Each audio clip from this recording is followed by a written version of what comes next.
159ویں رات شہرزاد نے کہا۔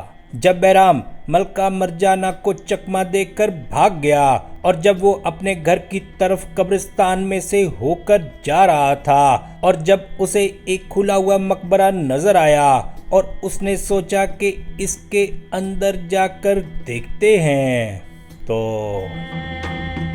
اب جب وہ آتش پرست بہرام اس کھلے ہوئے مقبرے کے اندر گیا تو دیکھا کہ کوئی شخص قبر کے پہلو میں پڑا سو رہا ہے اور اس کا سر آستین کے اندر ہے۔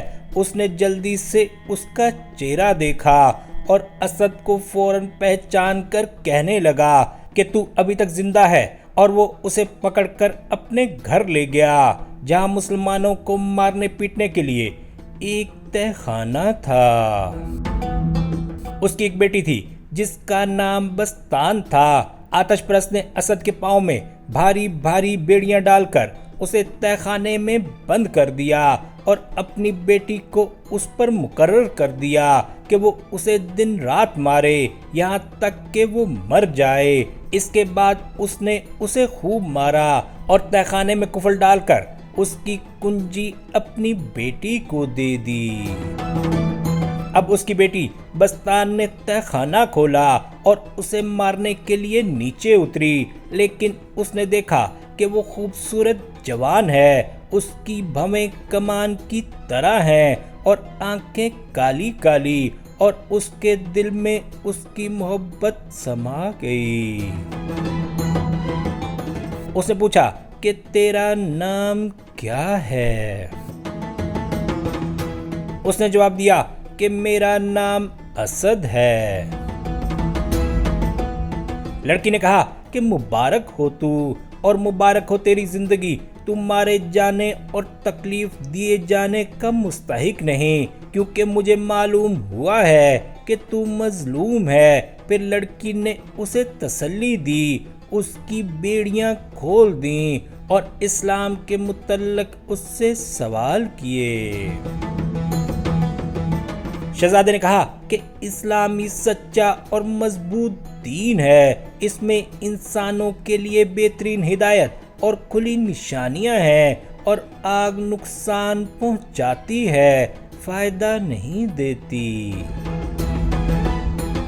وہ اسلام اور اس کے ارکان کے متعلق اسے بتاتا رہا یہاں تک کہ لڑکی کے دل میں ایمان نے گھر کر لیا، اور ساتھ ہی خدا نے اسد کی محبت بھی اس کے اندر پیدا کر دی، اور شہادت کے دونوں کلمے پڑھ کر سعادت مندوں میں سے ہو گئی۔ وہ اسے کھلاتی پلاتی اور اس کے ساتھ باتیں کرتی اور نماز پڑھتی، وہ اس کے لیے مرغی کی یخنیاں پکاتی۔ اس طرح خدا نے اس کی رکھوالی کی اور اس میں قوت آ گئی، اور اس کی ساری بیماریاں دور ہو گئیں اور پہلے کی طرح تندرست ہو گیا۔ یوں ہی شب و روز گزر رہے تھے کہ ایک دن بہرام کی بیٹی کوئی نئی آواز سن کر اسد کے پاس سے اٹھی اور جا کر دروازے پر کھڑی ہو گئی۔ اس نے ایک شخص کو ڈھنڈورا پیٹتے سنا کہ جس کے پاس ایک حسین جوان ہو جس کا حلیہ اس طرح کا ہے اور وہ اسے پیش کر دے تو وہ جس قدر مال و دولت مانگے گا اسے ملے گا، اور اگر حکومت کے اراکین اسے ڈھونڈنے میں کامیاب ہو گئے اور انہوں نے اسے جس گھر میں پا لیا تو اسے اس کے دروازے پر پھانسی دے دی جائے گی اور اس کا مال لوٹ لیا جائے گا اور اس کے گھر والوں کو شہر بدر کر دیا جائے گا۔ اسد بہرام کی بیٹی بستان سے اپنا سارا ماجرا بیان کر ہی چکا تھا، اس لیے جب اس نے یہ ڈھنڈورا سنا تو وہ سمجھ گئی کہ یہ اسی کے لیے ہے، اور اندر جا کر اس نے اسے خبر کی اور وہ نکل کر وزیر کے گھر کی طرف روانہ ہوا۔ اب جب اسد وزیر کے گھر پہنچا اور اس کی نظر وزیر پر پڑی تو وہ کہنے لگا کہ واللہ یہ تو میرا بھائی امجد ہے، اور وہ اپنے بھائی کو دیکھ کر اس کی طرف بڑھا۔ امجد نے بھی اسے پہچان کر اپنی باہیں اس کے گلے میں ڈال دیں اور اسے گلے لگایا اور سارے غلام ان کے گرد جمع ہو گئے۔ تھوڑی دیر تک امجد اور اسد دونوں غشی کی حالت میں رہے اور جب انہیں ہوش آیا تو امجد اپنے بھائی کو لے کر بادشاہ کے پاس گیا اور سارا ماجرا سنایا۔ بادشاہ نے فوراً حکم دیا کہ بہرام کے گھر کا محاصرہ کر کے لوٹ لیا جائے اور اسے پھانسی پر چڑھا دیا جائے۔ وزیر نے اس کام کے لیے ایک جماعت روانہ کی اور انہوں نے جا کر بہرام کے گھر کو لوٹ لیا اور اس کی بیٹی کو وزیر کے پاس لائے۔ اس نے اس کی آؤ بھگت کی اور اسد نے اپنے بھائی سے اپنی ساری تکالیف اور ان احسانات کا ذکر کیا جو بہرام کی بیٹی نے اس کے ساتھ کیے تھے۔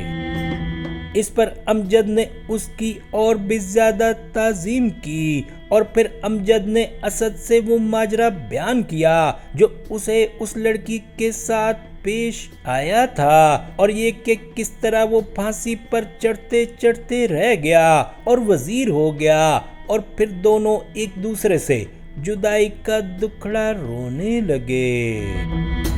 اسی اثنا میں بہرام کو سلطان کے حضور پیش کیا گیا اور جب وہ آیا تو سلطان نے اسے پھانسی پر چڑھانے کا حکم دے دیا۔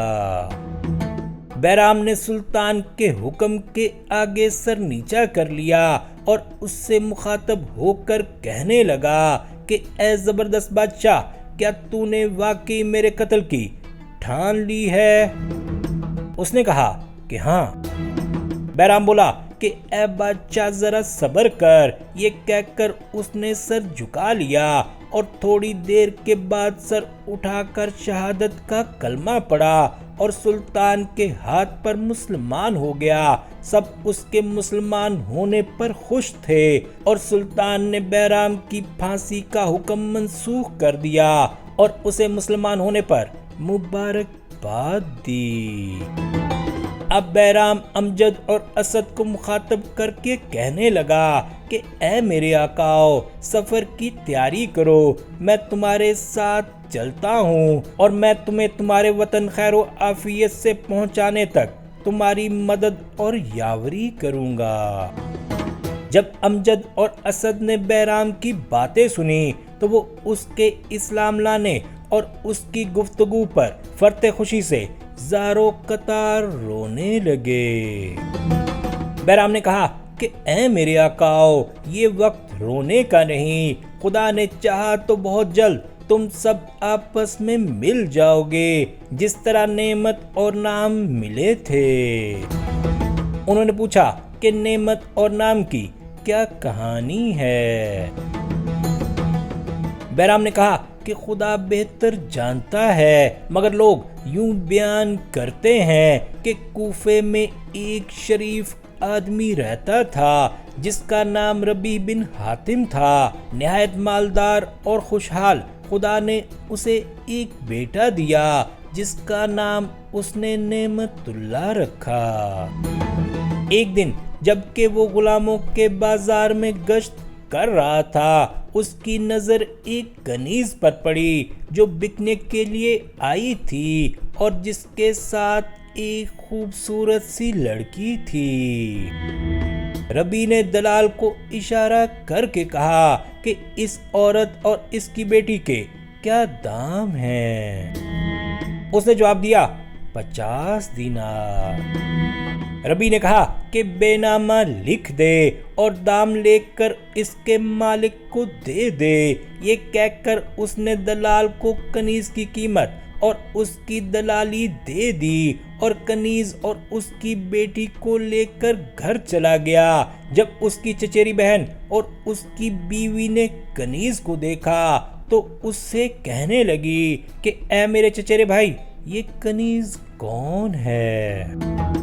اس نے جواب دیا کہ میں نے اسے اس بچی کی خاطر خریدا ہے جو اس کے ساتھ ہے، کیونکہ جب یہ بڑی ہوگی تو عرب و عجم میں اس کا جواب نہ ہوگا۔ اس کی چچیری بہن نے کہا کہ تیرا خیال بجا ہے۔ یہ کہہ کر اس نے کنیز سے کہا کہ تیرا نام کیا ہے؟ اس نے کہا اے میری آقا میرا نام توفیق ہے۔ پھر اس نے پوچھا کہ تیری بیٹی کا کیا نام ہے؟ اس نے کہا سعد۔ اس نے کہا کہ تو سچ کہتی ہے، مبارک ہو تو اور وہ جس نے تجھے خریدا ہے۔ اس کے بعد اس نے کہا کہ اے میرے چچیرے بھائی تو اس بچی کا نام کیا رکھے گا؟ ربی نے کہا کہ جو تیرا جی چاہے۔ اس نے کہا کہ آج سے اس کا نام ہے اور اسی نام سے اسے پکارا جائے گا۔ ربی نے کہا کہ بہت خوب اور مناسب۔ اب نام کی پرورش نعمت بن ربی کے ساتھ ایک ہی گہوارے میں ہونے لگی، یہاں تک کہ دونوں 10-10 سال کے ہو گئے اور دونوں ایک دوسرے سے زیادہ خوبصورت تھے۔ لڑکا اسے بہن کہتا اور وہ اسے بھائی کہہ کر پکارتی۔ اب شہرزاد کو سبوتی دکھائی دی اور اس نے یہ کہانی بند کر دی۔